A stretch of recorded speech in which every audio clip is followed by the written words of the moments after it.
Welcome back to the MartiniWorks Podcast. I'm not Alex, but I kind of am, but I'm not, but I am. And we are here today. Alex with Lars. is cooked. Yeah. Alex is cooked. He's just cooked. I'm going to replace one of you at a time until we find the balance. Yeah, we're just trying different chairs to see which one Lars is the best in. Seeing if the audience notices when one of us swaps out or not. And that way we can delete whichever personality isn't noticed. Oh, no.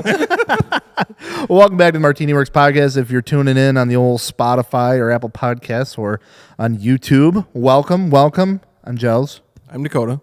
I'm Lars. Hi, Lars. How are you? I'm good. How are you? Good. How are the cars doing? Cars doing good. They weirdly enough, they all need brakes right now. By all, I mean both of them. Yeah, we are gearing up for Slammed Enough Gatlinburg coming up Yep. really quick here, almost too quick, almost like we didn't know the date ahead of time and could have maybe planned a little better for this. It's weird that keeps happening, huh? It's weird that keeps happening, but yeah, we go through, we have like a little whiteboard over there. It's actually a huge whiteboard. It's freaking massive. Yeah. Of all the projects that we got to wrap up before like end of next week. And There's a lot of them. 90% of them are brakes. I don't know why. It's a weird coincidence because I feel like we never talk about brakes until we all need brakes. Yeah, it's like actually I could use some new brake pads. Yeah. My steering wheel does shake a little bit when I step on the yeah. If that happens, by the way, you need some new rotors. And if you need new rotors, we got EBC. We got a ton of EBC stuff on the website now, which is super cool. That's the pads we're running on the R34. Absolutely, and they do a pretty good job. They make a lot of brake dust though. Yeah. The RPX pads, like those track pads. Yeah. Dude, we had the work CR Kiwamis, nice bright white CR Kiwamis to go with our EV1 Skyline. Mm-hmm. They were like matte black by the end of like one track day. Yeah, you were scrubbing them today. Yeah. We were filming with just one of them and took you a little bit to scrub them Horrible, absolutely horrible. But they make that car stop. I had I've been running the blue stuff on the M2 for a while now, and I got the BBS wheels, and the running joke is I never wash my wheels. I never clean them. Yeah. But I did for a photo shoot a couple weeks ago. Like I pulled it out in the sunlight afterwards, and I was like, oh, they're gold, not bronze. down. It literally turned a different color. Does the blue stuff make blue brake dust? It does not. That'd be kind of cool if the color correlated with the brake pad That'd be sick. dust color. EBC, if you're watching. It's a new idea. I want my wheels to turn blue. That would be fun. Yeah, clean your wheels too. Shut the hell up. True. No, I do. You They're got so RPX in bad. it? I gotta clean my whole car. I gotta clean myself. Yeah, you dirty I just dirtied myself.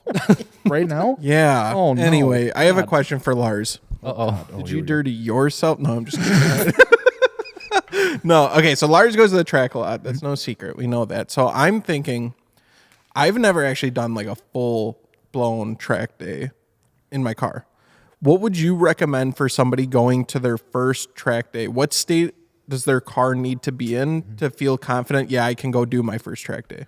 Oh yeah, great question. I get this a bunch from people, especially after we get back from a track day and stuff. People always ask, like, yeah, I want to get involved and stuff. Yeah. And the number one thing I always tell people is, like, don't forget about power, forget about suspension, really, like, forget about all that stuff. The number one thing you need are good brakes, like we were just talking about. And by that, I don't just mean pads, I really mean fluid. Because the scariest thing that could happen to you out there is your brakes fail. Right. By far. And the second thing is you really just want your car to be reliable. So if anything's leaking, if you have any weird check engine lights on, if you have a misfire some of the time, not the time to be romping on it on the track, especially the big, faster ones. So for stuff like autocross, dude, just go send it with whatever you have. Like, don't even worry about it. Go play. Yeah, you don't need brakes in autocross. Should. I'm just But you're never going to get them hot. Really. Right. Unless you're like, the top 5% of drivers or whatever. Your car breaks down in the parking lot. You just push it off the parking lot. Yeah, I mean, yeah. At the go-kart track at Road America, you just push it down the hill. So for a track day, though, they do tech when you roll up, right? They do tech, but really what they're looking for is that nothing's leaking, that nothing's loose, and that your like battery is tied down. Nothing's going to fall around in your car while you're out there. It's really more safety checks. In terms of tech of like what your car needs and like to be built, like I said, it's really about having good brakes, reliable engine and stuff like that, and then just, good tires really. So if your car's 100% bone stock, would you still recommend going out and trying? Oh, absolutely. The first year, actually, I drove the M2 on the track. When I was, learning, when I was in the novice class, the car was effectively stock. It had an exhaust, it had the Michelin's and the HRE wheels on it. That's it. When it's your first day or first time out at the track, do they have like an instructor sit with you or anything, or do you just go out there? Yeah, so so a lot of clubs will have instructors for you, and I would always recommend instructor. It completely changed the way I approach driving as a whole, and I mean that for everything I do in driving. Not every club has them though, so if you sign up, I would ask for one in the rookie class. Everybody, pretty much most clubs should have some available. I don't know how they assign them, but everybody should have one, in my opinion. And COVID made that stuff a little weird, of course. So I think there's less instructors now than there probably were when I started. Oh, they all died. Now I was going with that, but no. But no, I would definitely ask for one. It'll completely change your approach, and it'll keep you safe. And the instructors are there for you to have fun too, so they'll push you in the right ways. Yeah, I got to say, the first time I did autocross, I just went out I had no idea what I was doing. I went out and I was driving. I'd say I was like halfway through the day, and I was feeling like I was a hot shot. I was like, I'm getting the hang of this. And an instructor came up to me. He's like, hey, looks like you're getting the hang of this. That's really cool. You want to go for a ride with me? I was like, yeah, sure. And he had a turbocharged Miata. Oh, dude, I was driving like a bitch. Holy cow. I had no idea what I was doing. He turned my world upside down. Leave it to the Miata guys. You see any guy with like an instructor badge and he hops out of a Miata, yeah. you know it's gonna be good. He knows what he's doing. He knows what they he's know doing. what they're doing. Yeah, 100%. And their advice is so valuable. I mean, since then, I've gotten the opportunity to go to like Continental testing days and stuff like that, where they provide an instructor. And dude, their feedback, they're just there to help you, and they love seeing like people progress and get better. So they're gonna help you, And yeah, every once in a while, I'd say you get kind of a more stern or know-it-all instructor, and then some of them are a little more loosey and fun. But they're at the end of the day, they're all good guys, gals, and they'll help you out.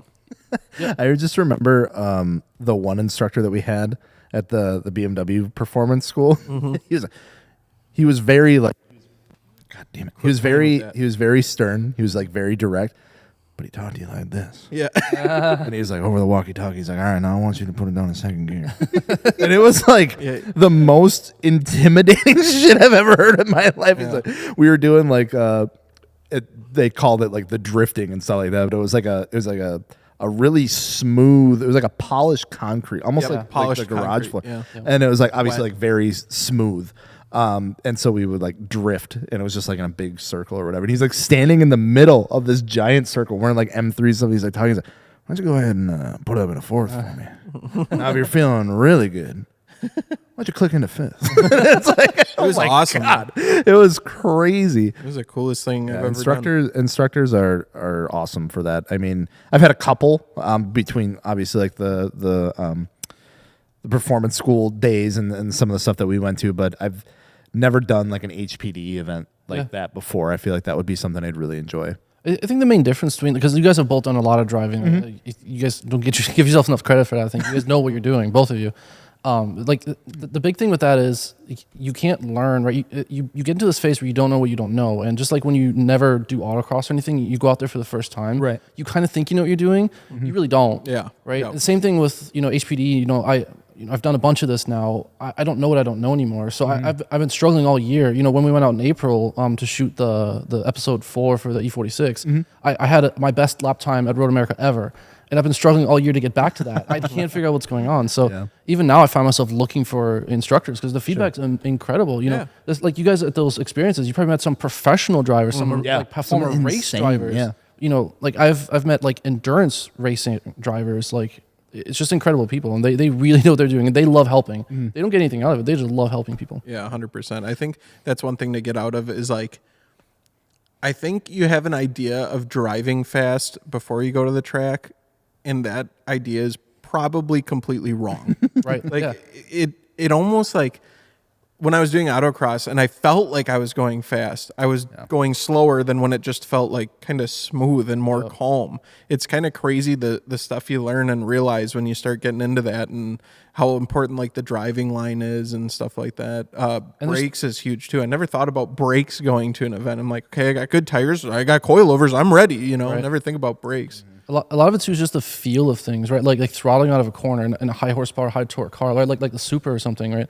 Like coming out of turn 5, you'd have to really watch your throttle inputs, and you'll never feel that anywhere else. Like until you have trying to put down 600 horsepower on a relatively smooth surface down there. you just have to go feel it, and the best way to ease into it is just to try it safely. Would you recommend someone go to a track day even if they haven't done like an autocross day? You think you can hop right into it?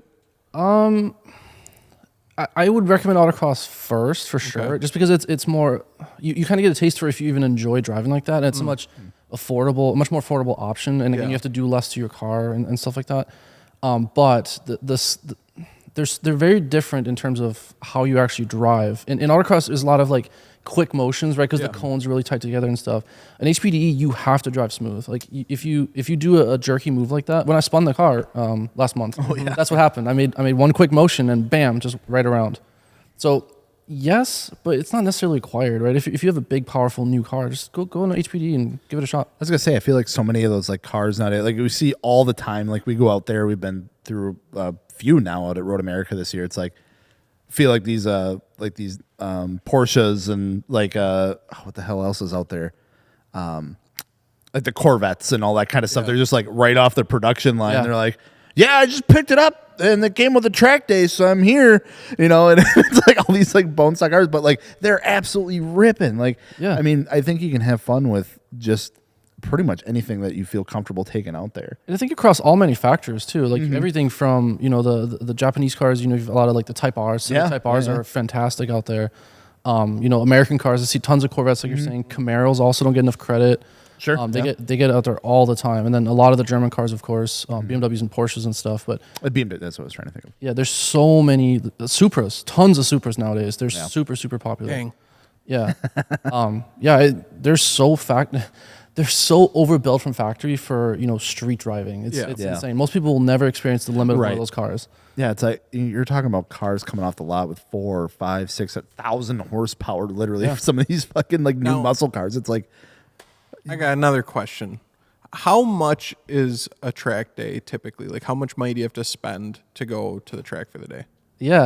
So it depends on what track you go to, because the big facilities like Road America are very expensive to rent. Yep. Whereas like a Blackhawk Farms, which is 2 hours south of here, is a little cheaper. But for Road America, for like going with like the BMW club or the Porsche club, it's typically about $400. Okay. For entry, but the wear and tear on the car is what really adds up over a season. So, I'm going through a set of tires every year, and that's 20s on the M2. And it's not like cheap tires either. You're running Sport Cup 2s, right? Sport Cup 2s in the M3, and then 20-inch Sport Cup 2s, 275s. At one point, 275. That was pretty cheap tires. Expensive year. I was addicted to those tires, man. Oh my god, they're so good. But the brakes of what you're gonna go through a set of pads in a year. Fuel. That's the thing nobody thinks about. In the M2, it has a tiny, like a 13-gallon fuel tank. I go through 2/3 of a tank in a 30-minute session. Wow. Holy shit. If I'm like, when I was really getting into that car before I got the M3, like it was going through 10 gallons of fuel in 30 minutes. So it goes through quick. So I'm filling up, $50 each time times 5 sessions in a day. So you're already over $500. Oh yeah, and then for any new person, I would always recommend track insurance. I was going to ask about that. Yeah. So and track insurance is really, it's down to whatever value you declare your car at, but then you still have to pay. It's like 15% on top of that if something were to happen. Right. So the M2 I was appraised at $60,000. So that was another like $300. And then if something happened, I'd still have to pay $8,000 to get a new M2, basically. Oh my god! So the liabilities are pretty up there. What is like a track insurance cover? If you're saying you still have to pay like $8,000, like what does a track insurance entail? They would basically get me. So what I declared the car at, so $60,000. So gotcha. Yeah, because on the track, none of your insurance applies, and I mean none of it. Weird. If something were to happen, I don't care if somebody hits you in the paddock, if somebody rear ends you in the pits, if somebody. Oh, it even goes that far. Yeah, if somebody like if you pull up to the false grid, right, you're just staging to get ready to go out, and somebody like forgot to put it in gears, not holding brake or whatever, and rolls back into you, like that's between you and them, and they're not going to pay for it. Damn. So like you need. So it's like essentially, if you have a ticket for a track day at Road America and you enter that gate, you are liable. And pretty much. And we've heard all these stories recently about Toyota and stuff. Like, we talked about that last week. I would recommend track insurance until you're really confident and know what you're doing and you're safe around people. Yeah. That's fair. That's insane. So I think that's do you still get track insurance? yeah. No, I do not. Oh, Lars is confident. It's a little bit of confidence, but terrifying. also I've been doing it long enough where I'm in the advanced group now. Sure. So the skill set of the people around me is a lot stronger, right? So if somebody is behind me, I just let them go, and then if I see cars around me, I'm just a lot more, like I slow down to let them by, or I catch them and go by. Hold up. So what if, all right, there's a guy, he has track insurance, and he just fucking smokes you. Does his insurance cover his car, not mine. It won't do anything for the person they smoke? I can't do anything against this person if you were to hit me. It's a mutual agreement. Like that's what's terrifying. And like part of the reason I think it's so intimidating to like go to your first track day. It's expensive to get into. Yeah, it's you have to take it serious. Like it is a commitment, especially, and that's where it's the mixed bag, right? I say take your car out and go experience it, but be aware of the repercussions of it. Yeah. Like you may end up being stuck for a bill of paying off your car that you can't even get to drive. Like it sucks, but it is what it is. Yeah, that's why I think it's so insane, like seeing some of the cars that we do out there. I mean, these cars are like literal, like fucking dream, like GT3 RSs. Oh yeah, all the time. Crazy cars, and it's like, dude, something happens. I mean, of course, at like that point, it's like something happens to that. They're already at the point. They have a fucking GT3S. They're fine. But like, it's just like that's insane to think of. I remember I always think about that one clip where it was like, I think it was like a 911 or something like that, and they were like coming through like a corner, and this fucking like Pagani just Walking comes spin, I know. smoking. I seen that, and the guy's like, it was like, oh my crying. god, yeah. It's kind of a wholesome clip because they're just like, hey, you're okay. yeah, he's you're like, okay, I'm but like, rich. I'm the CEO of Microsoft. Yeah. It's fine. it's like that was just the weekend car. But I always, whenever people ask me that, like they probably think I'm really boring, right? Because they're talking to me about buying, Olin's or KW Club Sports, Yeah. and I'm talking to them about buying like a better seatbelt or a good helmet or good brakes. Like I'm not even kidding. Like the EBC like the RPX pads are incredible, and they will make you a better driver. So I feel like I'm always boring these people, and they're like, nah, he doesn't know what he's talking about, right? But when you get out there and your car's on the line that you worked your ass off for, like. You got to be safe first. Yeah, like not even to mention medical issues if you were to go out there and hurt yourself. Right. Like your car is not a cheap thing, and neither are you. 100%. It's true. Man, I don't know if I could do it. I don't know. You've talked about it. Are you gonna ever take the Super out there? I really want to, but after talking with Lars, I don't want to anymore. So, so we can talk about a couple alternatives. If Lars, you you got to turn this around. So- You're gonna, I run outside by the fence and I just run with the cars. I could maybe do that. You could try, yeah. So the first thing we've been trying, and we were really lucky to have a couple of clubs that allowed ride-alongs this year. That was incredible. I'm going to try to figure out where we can do that more often. Because I know we gave Carissa a really good ride in the car in April when I did one of those fastest laps. Yeah. So she got really lucky with that. But try to hop out there and see if you even like it. Maybe it's too much. It's not a dig at anything. Like it's a lot. There's a lot of stuff going on. Otherwise, you can do rental cars, and those are covered as part of what you pay to rent them. So I had one of my instructors actually rent an E36 race car. That's kind of So cool. got a caged just race car that they bring it to the track, prep it, pit it for you, change your tires, whatever. All you do is pay whatever the fee is and drive it, and they take care of everything else. It's really cool. Sounds really expensive though. Otherwise, you could take the M3 out. I ain't driving your car. Why not? I'd crash it. Speaking of which, have you ever crashed? So no, so the first time I ever went off the track at Road America was this year at Grid Life, because S2000 blew up in front of us and dropped oil. Not that one. Not that one. oh, that one didn't make it there. Another one, weirdly enough. There was oil on the braking line going into turn 6. I didn't see it, and the car just like didn't turn. I thought it blew a tire or something. Like it got a puncture. Just drove off into the grass. Everything was fine. And then the only other thing I had was the spin we just talked about. So I just spun it all the way around. I've never crashed. I've never hit anything. I've never hit anyone. I'm very lucky. Good. It's good. Knock on wood. It's really funny safety though first. because you were recording. You had a GoPro going on that one, and Lars like literally like, oh my god, I hate this microphone. How does Alex do this? Lars literally like fucking Ricky Bobby, just like stone cold face. Man, I'm spinning backwards right now. Just like the whole time he's just like, all you can see is just like his eyes, and he's like, just making sure like no one's gonna hit him, trying to like start the car. goes back on. Super calm. But just to like drive home that point, the reason I was like that is because I was consciously pushing the car harder and harder every lap. Because I was saying, I was trying to beat that lap time from early in the year, and I just like couldn't do it. And I'm like, maybe I'm just driving like a little bitch. So I started braking later. I started throttling earlier, and in that lap, actually, I was trying to see if I could go full throttle sooner in some of these spots because the M3 makes way less torque than the M2. Sure. And I thought I had some bad habits from that car. And through 5, 6, 8, the carousel, everything was fine until 12. Turns out it was the right spot to hit the throttle there. So a lot of that just comes from comfort, and that comfort comes from driving safely for so long that I was, ready to Right. I was You know how to prepared deal for with it. yeah. So again, go out there, drive it, be safe, and then one of the biggest things I was told early on in one of the little like schools that you go to, you're a student at these events technically, and what they said was drive at 80% of your capacity, and then as you do it more and more, that 80% gets faster and faster and faster and faster. So I've never like pushed until that lap. I've never pushed the car that hard, right? But I've naturally gotten faster. And then, unless I get like road rage or something like that on the track, which don't do that. I'm never like Just never happened. Dude, I don't know. If you see 911 and you're chasing them down in an M2, See a what? If you see a 911 in front of you, and I'm catching them, right? A little ego starts to happen, Yeah. and it's really hard to like not keep that from, but it happens, right? And you're like, I can go a little faster, I can go just a touch faster, I can pass him. 100%. I think being competitive, like it's just a natural instinct to do that. Yeah. But if I did take the Supra on the track, I'd make sure that I had a fresh pair of Extreme Contact Sport O2s from Continental, who is the main sponsor of the MartiniWorks podcast. Great tire for the track. Yeah, Lars has had them out there. They've done well. I've seen Alex use them, drive out there on them and then track them and then drive home. I've pushed the Supra autocross and stuff using Continental tires, and I drive home on them, and that's why I love them. They're so versatile. There's so much you can do with them, and you're not breaking the bank with Continental. You can definitely spend more money, but they're still not the cheapest. So you're in that middle amount, which is perfect because they do everything I need to do. I'm not doing anything crazy extreme except my winter driving. That got a little extreme, and they somehow pulled through with that Viking Contact 7 getting it tatted across the chest.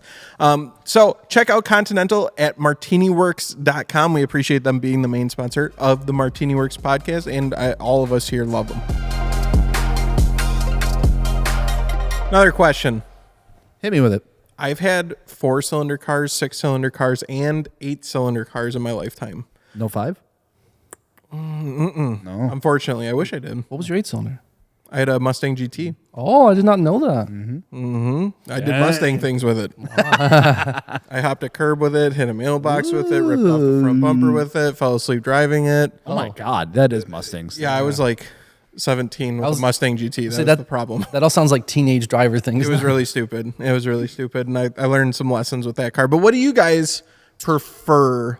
Gels, I know you got some cylinder drama going on. I love naturally aspirated 4-cylinder sub 200 horsepower cars. Whoa. 100% you do. That's all I've ever owned. You even started getting rid of the cylinders. Yeah. I said, fuck that. I'm going to go the other route. I'm going to put some Doritos in that with the rotary 13B, the redheaded stepchild of the rotary world, I guess, the Renesas engine. Odd duck. It is an odd duck, and it's a really interesting world to live in with that engine because it's like, on one side of things, you have the entire world saying that thing sucks. It's gonna blow up. It's super unreliable. And it's like I'm sitting here with like no issues with the car, and it's actually treated me really well. And then the community's like, yeah, as long as you just do these like literally like minute things to it, it'll be fine. It does seem to be a thing. Like the internet or communities just make up their mind about certain engines. It's really that sucks, and it doesn't. Yeah, it's really weird for the internet to blow things out of proportion like that. I have really enjoyed the rotary platform. Obviously, I haven't had to go through of any of the negatives of it yet. I know at some point I definitely will. Yet is the key word there. It's not a if, it's when. But it's just, I don't know. It's just, I still like the platform. I think it's super unique. I think it's cool. It's definitely different. And it's just like just a different world. But no, I've had my fair share of 4-cylinder cars for sure. I've had a couple 6-cylinders now between the E90 and then I had an E36 for a while too. That was like my just like daily beater car. It had like 230,000 miles on it. That was a fun car though. I like that car. I feel like E36s have had 200,000 miles on them for the last 20 years. I've never seen one with 50,000 miles. Perpetually 200,000 miles on them. I know, it's crazy. That car was really fun. I want to own another one someday. You said that. Well, honestly, anyone I've talked to with an E36 has said nothing but amazing things. Even if the car is the biggest pile of shit, and most times they are. They're like, somebody's like 8th owner E36. And that's kind of what it was. But I've heard phenomenal things about them. I don't know. They're just goofy. And I don't know, I kind of got that with like your E46 when we were working on it too. It's just like, it's just that like raw feeling of it. Like it's supposed to be like, higher end and that kind of stuff. But it's just like, obviously you compare it to like a vehicle now and it's like, this thing is raw, dude. Like it's barely got like traction control on it. Like those cars just come from a different era. Yeah. And like traction control is a great example of that. Like now you have to hold your button down, 5 seconds and press some other one, hit a paddle and everything. And with the E46, same thing. You just like press the button. I was like, is it actually off? everything is off. It's off. There's no going back. Yeah, dude. That car was, oh my God, it was such a pile of shit, but it was so much fun. And I ran that thing for like 5 years, like just nonstop. And that got me all around Wisconsin, like through college and everything. It should not have. That car got me places that it should not have gotten me to. That's the best thing about those types of cars, right? Because you smile every time you drive it, and they just last. You don't have to do anything crazy with them. You don't have to take them anything ridiculous. I remember like my water pump went out on my way home for Christmas from college, and I like left after work. So it was like fucking like 9 p.m. and it's like snowing, and I'm driving through the middle of nowhere because it's like from Menominee, like so Eau Claire to like Park Falls. So it's like the only big town, and big town is like fucking like Ladysmith. Like I don't even know what that everything is. else is just like 55 mile an hour highway through the woods, and it's like, man, it's getting kind of cold in here. It's like the heat like completely like shut off, and I was like, well, the car's not overheating because it's fucking 20 degrees outside and it's snowing, but like we'll have to address that at some point. So I got home, we like changed, or no, we didn't even change it. I thought it was the thermostat that like went out. So we like changed the thermostat because that was kind of like easy enough to get at, like reflushed like the coolant system and stuff like that. Literally on the way home, I don't know what exactly happened, but the entire cooling system blew up. Oh my God. Like I was driving, all of a sudden it just went poof.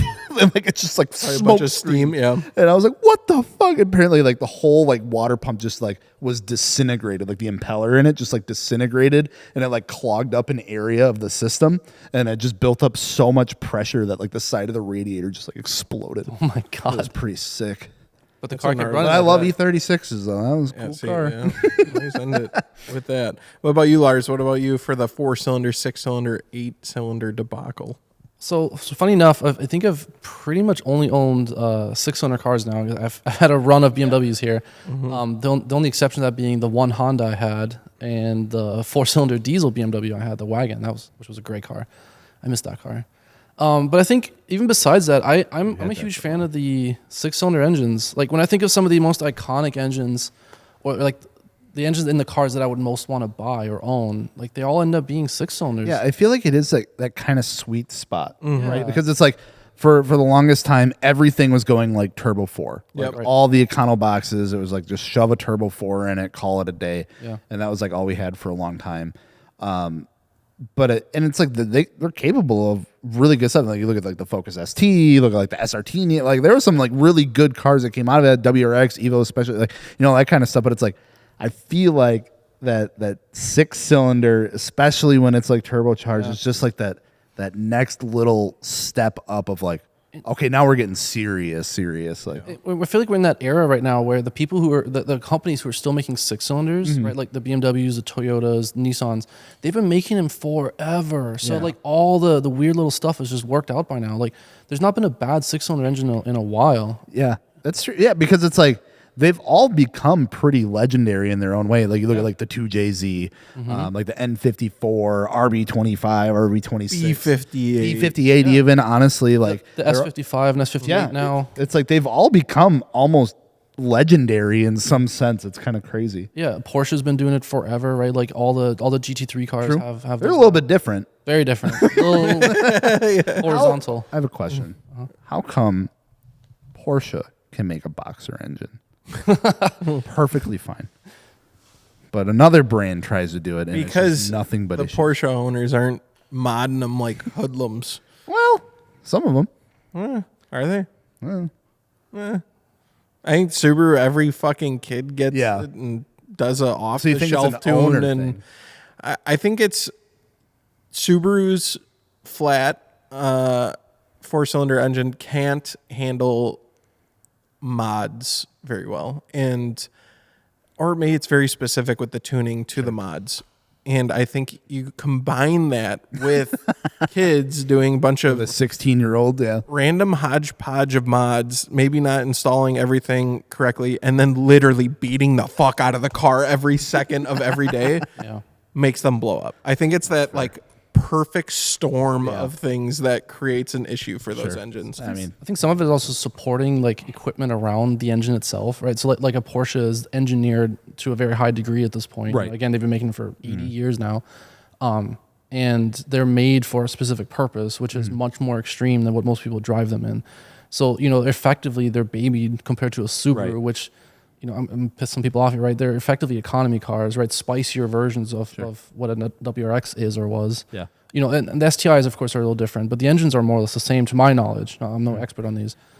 but I mean, I feel like the majority of the issues when it comes to like a Subaru is like it's always like oil related, right? Right. It's too much oil here and cause the issue. Not enough oil here cause it. Couldn't get to this place fast enough and it caused an issue. Like, Porsche, I feel like a lot of them are like dry sump now, essentially, right? Like I'm not sure, but again, it's all race technology, right? They're made to be beat to hell. Yeah. So like they got the oil situation figured out. Now, I don't know and cooling, right, and everything else. what that type of technology would increase a WRX price to, but maybe So long benefit story short, are we saying the 6-cylinder turbo is the answer? What about V8s? How was your V8? Too much for me when I was 17 years old. In what way?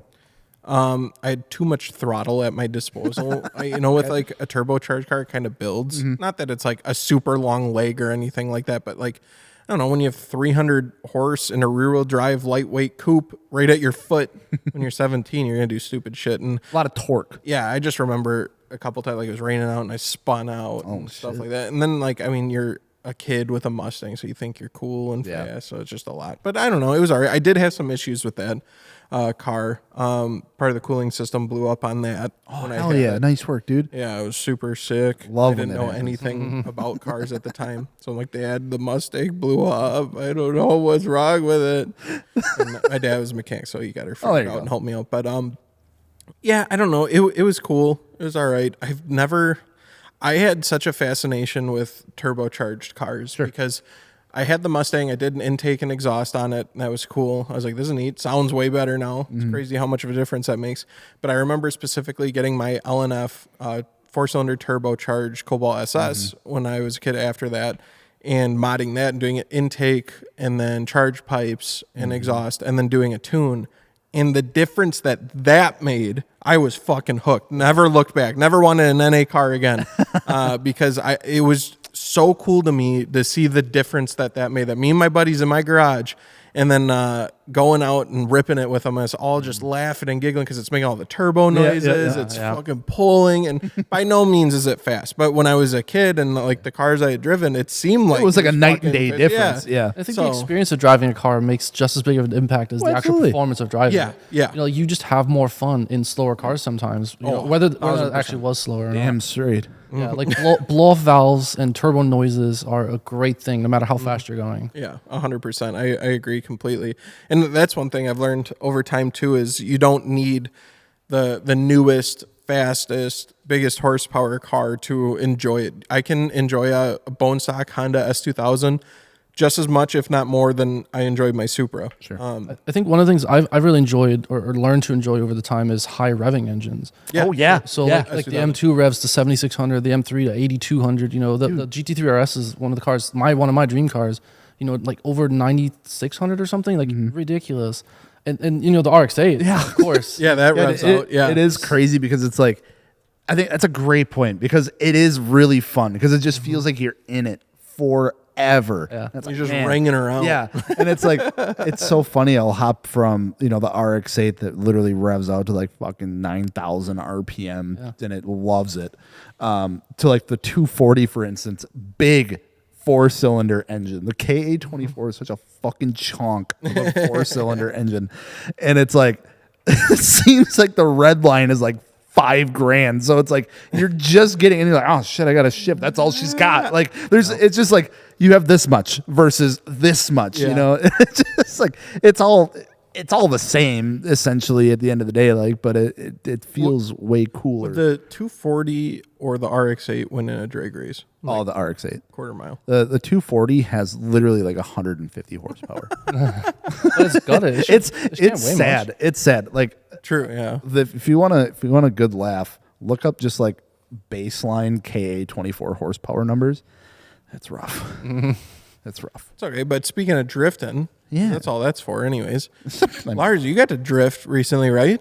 Yeah, finally got out there. I got to drift the M3. How'd that go? It was fun. It was I had so much fun, but it was really, really difficult. I learned so much. I was lucky enough that Alex hopped in the car with me for the skid pad a little bit.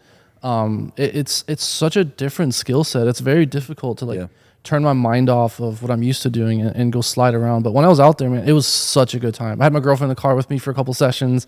The reaction. It's so much fun. So fun. Yeah, that was a really cool event that you guys had going on. Jones, you were drifting the Skyline that Dude, I was driving whole the day. fuck out of that car. He was out. He went As much as I was. Dude, it was so. I didn't expect to drive it that much because like Alex was like, hey, we should bring the GTT up for the event. Like we'll have it there.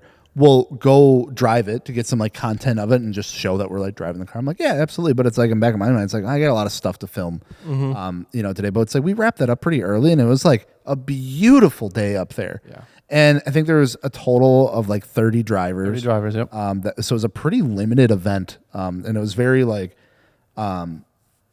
just I don't want to say small, but it was like,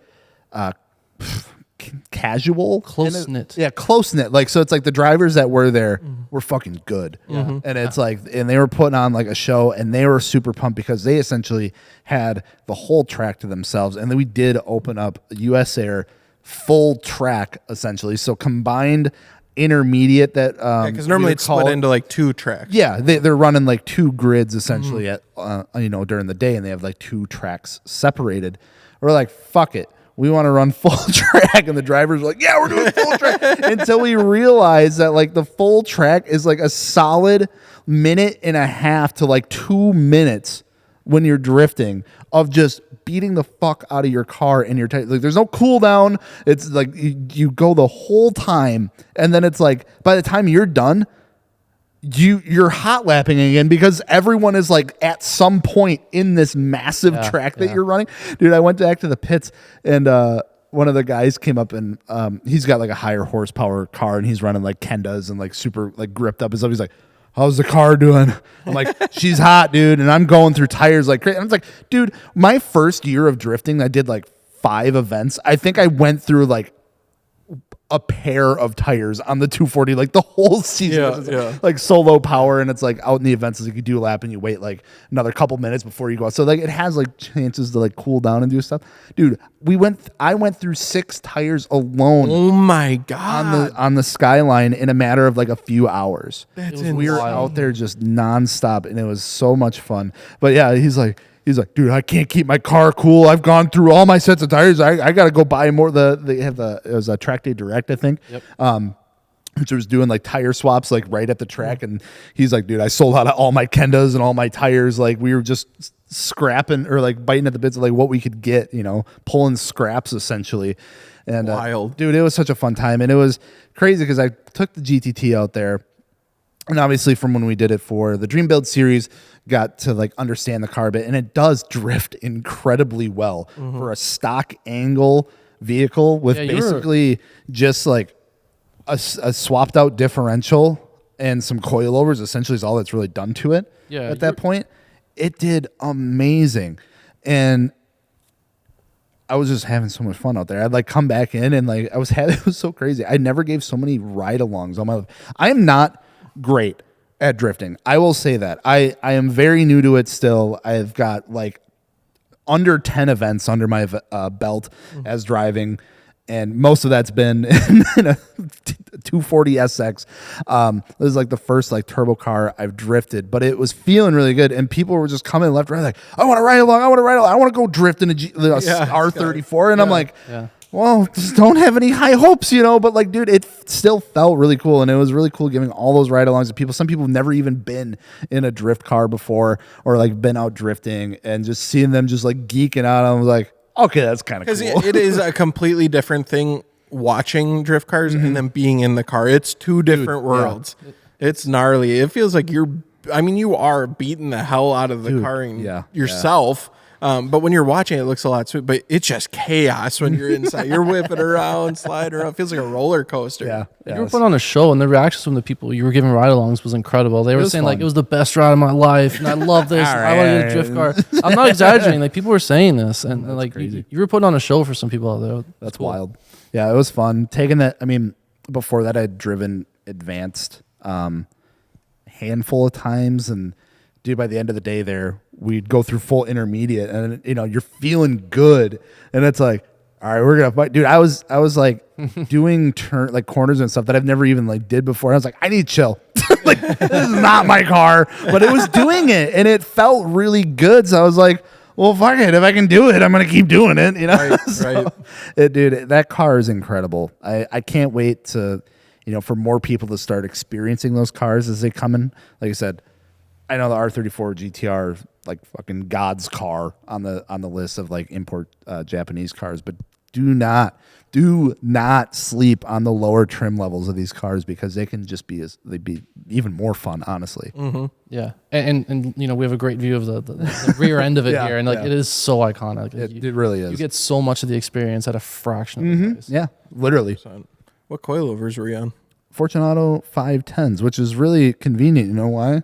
Why is that? Because Fortune Auto is the sponsor, or another sponsor of the MartiniWorks podcast. We've been working with Fortune Auto for a long, long time, and we've gone down to their facility to see how the sausage is made, per se. And I got to tell you what, that shit blew my mind. It's good sausage. I know that they're great sausage. I know that they're hand built right here in the United States, but like you visualize that, but then when you see it in person and seeing, just a couple rows of people just like assembling these coilovers like by hand, measuring things out, filling up a certain amount of damping fluid, putting it through its tests, disassembling the whole thing because it wasn't within a certain percentage, and then redoing it all over again all day. Dude, it's no doubt. Or I guess I don't even know what I'm saying there. It's understandable. No wonder why phenomenal. They are a phenomenal coilover, and why we have them on literally all of our cars, including our R34 GTT. Fortune Auto has been doing an incredible job. If you guys need a performance coilover or something just to, feel really good on your daily driver that you want to mod a little bit, the 500 is a fantastic option. You want to step it up a little bit. You're going to track days. You want to, start increasing those lap times and dial in that suspension. The 510 is a perfect option. You can do the Swift spring upgrades. You can get custom valving. You can get custom spring rates to help you with that. They are there every step of the way to make sure that your car feels the best that it can. And I got to tell you, they nail it every time. So if you guys are looking for Fortune Auto coilovers, you can get them at MartiniWorks.com. And again, thank you for sponsoring this podcast. Toyota cannot seem to just catch a break lately. I feel like every other podcast we come on here, we go into this last section just kind of talking about what's going on in the automotive world. It's like Toyota is like a headline always of some fuck shit going on. That's not good. Once again, they are in the headlines because apparently the new Tacoma has what they claim severe transmission problems on the new Tacoma with the automatic transmissions. I just don't get how a truck that's been out for so long, all of a sudden it's just like, okay, now we're going to have transmission issues with it. What are you doing? Yeah. No, it's cool though. I didn't realize that you could get a new Tacoma with a manual transmission, because manuals are fine. No way. Yeah. Like Tacoma. That's right. Yeah. Well, still, that's impressive that nowadays, like in 2024, you can get a truck with a manual transmission. That's got to be pretty rare. Who else? Yeah. I don't know if Chevy or Ford has anything. Maverick doesn't come in a manual. I don't think so. No. I don't think so. Is Maverick electric? No. Oh, okay. 4-cylinder. Which one's electric? The Lightning, but not the cool Lightning. What the? They do this thing, Ford especially. They take like a name like the Mustang, and then they make it like an electric SUV, and they call it a Mustang. And then they take the Ford F-150 Lightning, which was a really cool truck back in the day, and they're like, no, electric, because Lightning, electric looks weird. power, and it looks weird. It is really clever, though. I will give them props for that. Kind of lazy in my eyes. Lazy to abuse an old brand, like an old icon, but a Ford Lightning being an electric truck is clever. I mean, it makes sense. It's just like, he did it, though. And yeah. The other one is way cooler. That's true. What you're doing to my boy? What you doing? They murdered my boy. I didn't like the fact that they called the Mustang an SUV that was electric. Like, there's no correlation. It was so weird. I mean, at least they added like the Mach E behind. It was like the Mach E Mustang or Mustang Mach E. Because for a while, like when it first came out, I was like, oh my God, like that's the new Mustang. Because like for a while there too, it was like Ford was going through this thing. It was like, we're making no more cars. That's it. Like They were chopping everything. they're cutting everything. And then it's like, here's an electric Mustang. And I'm like, Speaking of which, I heard that Volvo is backing down from its commitment to be all EV in 2030. damn. Lots of that's brands big. are. I was gonna say, do you think that's gonna be a trend that we're starting to pull back on this EV craze a little bit? It does seem like it is happening more and more, because I feel like a lot of like brands, like right out the gate, were like, we're going to make, this statement by, it seemed like 2030 was like a goal for a lot of things, or, like by 2025, like all electric, or like majority of electric, like at least all the cars are going to be electric, or all the trucks are going to be electric. And it's like, that deadline is either moved, or they're like, well, we're going to still have this stuff, but this is going to be like our mainline stuff. And it's like, I don't know.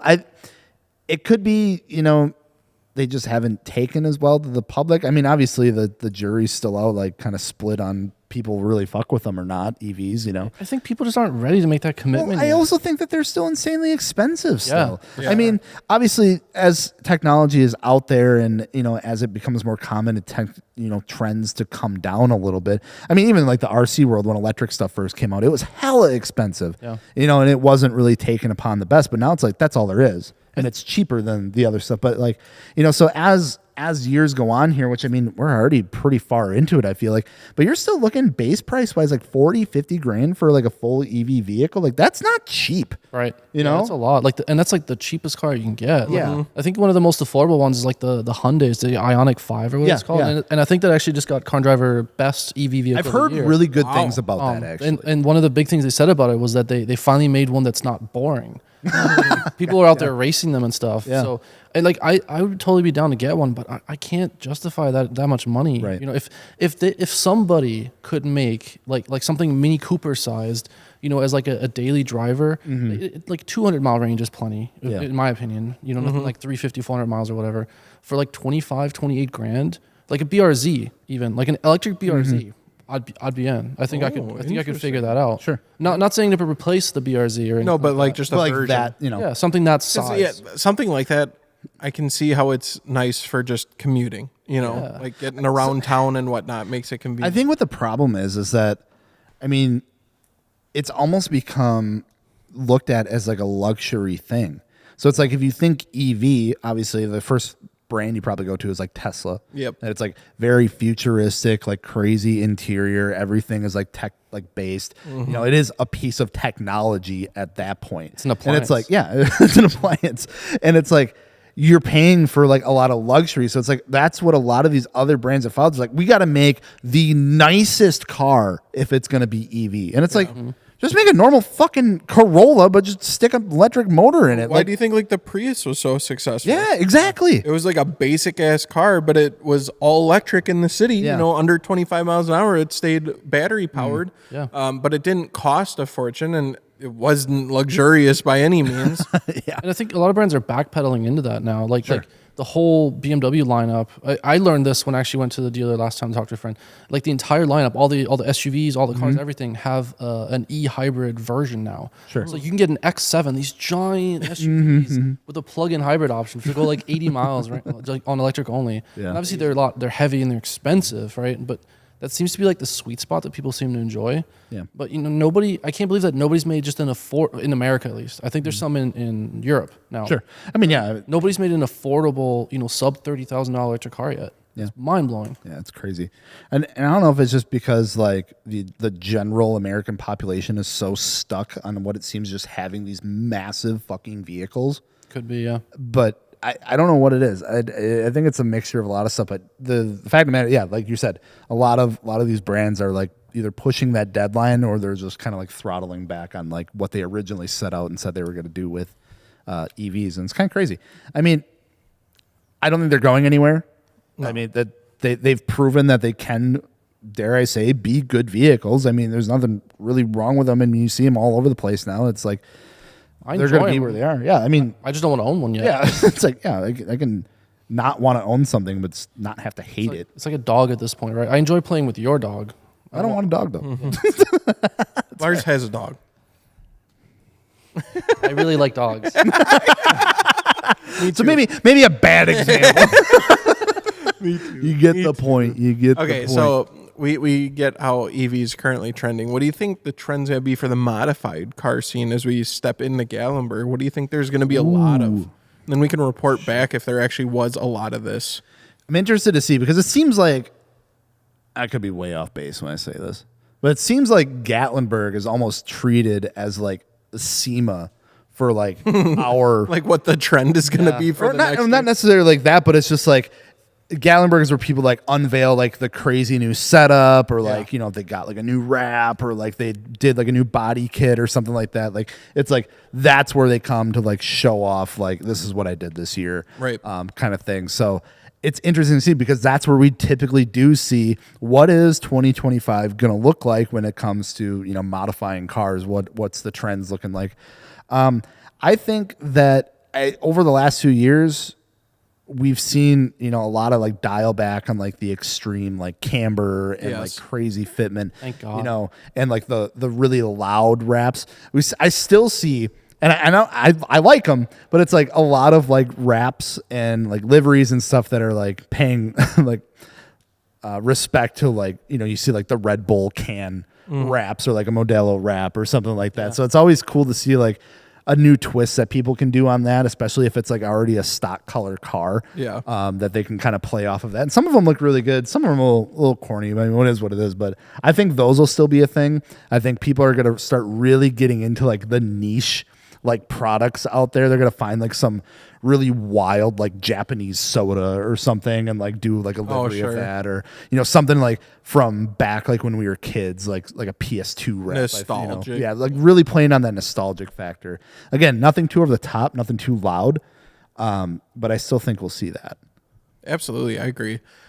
It'll be interesting to see, because it seems like, I mean, there still is the crazy stance builds there, but like you were saying, it's kind of been less and less every year, and kind of going a little bit more towards form builds. You know, like even when we went, was that last year, with the like insane time attack style RX-7? Yeah, that thing was cool. And even like seeing bagged cars, but they had like a time attack theme.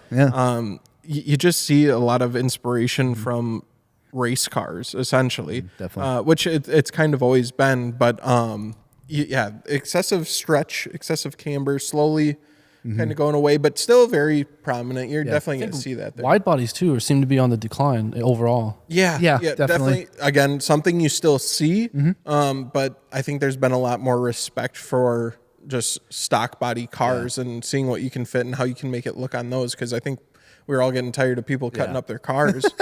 Big body VIP cars. Yeah, I think are going to be. Lexus. We're getting older. A lot of people are having kids. They're like, shit, I can't fit a car seat in the back of the Pandem BRZ. Son of a bitch.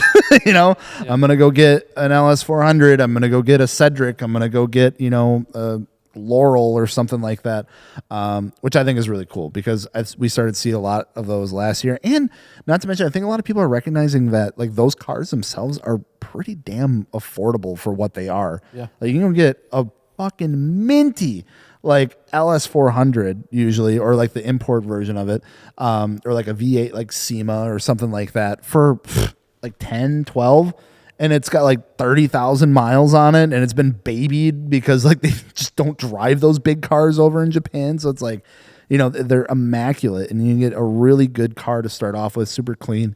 You lower it on some really good ass wheels, and you do some interior stuff and like make it your own. I love seeing that. And we saw a lot of that last year too. And I think as that kind of like makes its rounds, we'll see more of that too. When do you think we're gonna start seeing like American cars join that fold? Like why have we not seen like a Cadillac on air with like a VIP build? You know what I mean? Yeah, that's a good question. Not as many modifications Yeah. for those platforms that are like that. You know, you're not gonna Talking about like a lot of custom. big kits for Cadillacs out there and stuff. I'm no expert on American cars by any stretch, but didn't they also share a lot of parts with other manufacturers and stuff? Like, I guess what I'm saying is it really a lack of parts, or is it a lack of people buying or looking for said parts? I think it's both. Yeah. I mean, those are expensive cars to hop into also. You know, you're not just going to hop into a Blackwing and bag it. Well, I wasn't thinking Blackwings. I was thinking like a 2008, like, I don't know. Oh, okay. Like a DeVille.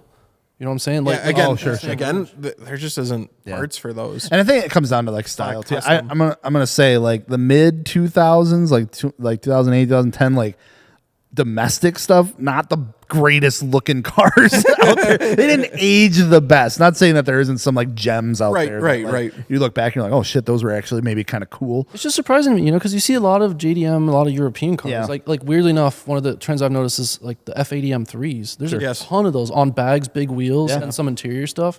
That's it. Yeah, that's like the F80 M3 is like the TikTok car right now. It is. It really 100%. is. It's crazy to see how much that platform has blown up. But where, when I think of American cars, right, I think of either American like muscle cars, right, the Mustangs, Corvettes, and so on, or I think of luxury cars, like the big lazy boats.